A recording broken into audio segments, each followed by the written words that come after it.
Hello and welcome to The Big Interview. Sourcing funding can be a difficult task for first-time entrepreneurs and small business owners. There are many things to consider when trying to raise capital for your business. Well, here to help us understand the financial options available to entrepreneurs is the Head of Professional and Small Business Banking Sales at Nedbank, Alan Shannon.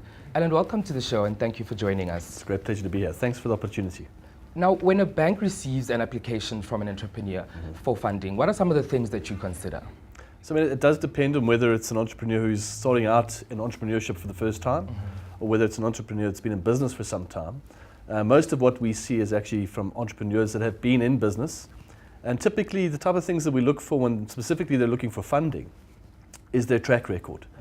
Transactionally, how have they performed since they started up their business?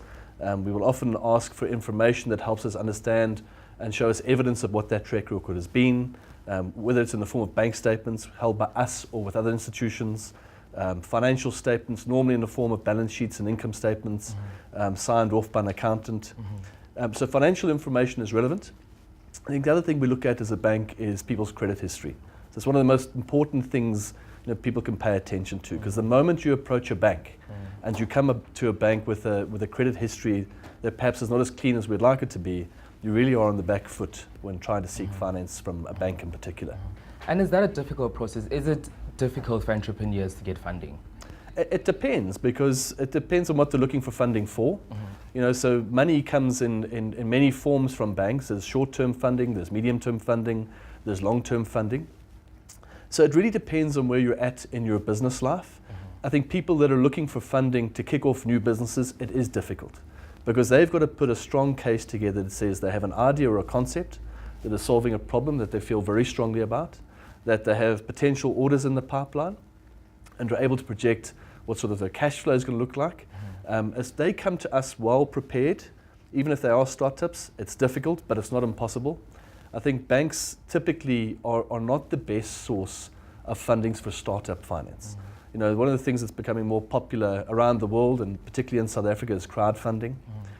Finding people that are prepared to invest in you, whether it's through your family or friends or contacts, is often a good starting place to find some seed capital. So it can be difficult, but it doesn't need to be if you're well prepared as an entrepreneur. What about someone who's young and who's only starting out and they don't have a credit record? What options do they have? So they need really a priority for them needs to be around creating a credit record. I think as Nedbank, we will help them with that process by opening up and establishing a banking account and banking relationship for them. The quicker they can start transacting with a bank such as ours, the better, because behind the scenes, a record is developing all the time. So I think we have a role within the bank called a relationship banker specifically for small business clients that come in and require assistance. And each case is different. So our relationship bankers are there really to interpret the situation that each entrepreneur finds itself in and to provide them advice which is bespoke to their particular situation. Let's talk about these relationship bankers. Yes. What specifically do they do for small businesses? So I think they offer small businesses a single point of contact within the bank. They offer the small business entrepreneur the ability to start forming a meaningful relationship with someone within the bank that's going to help them on their journey, whether it's raising finance, being able to open up transactional accounts. I'll give you an example. As consumers, we know what it's like when we have faceless people on the other side of the telephone.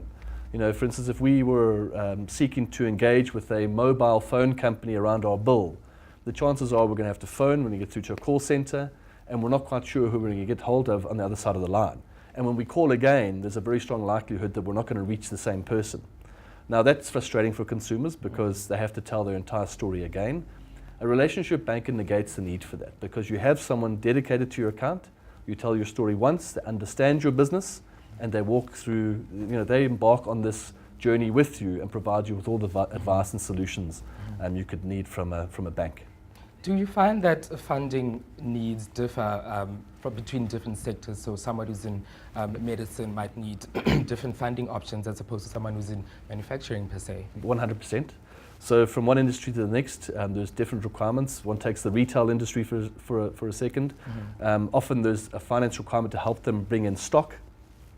There's solutions to help them accept credit cards through the mechanism of a point of sale machine. So there's some working capital requirements. Manufacturing clients have totally different requirements.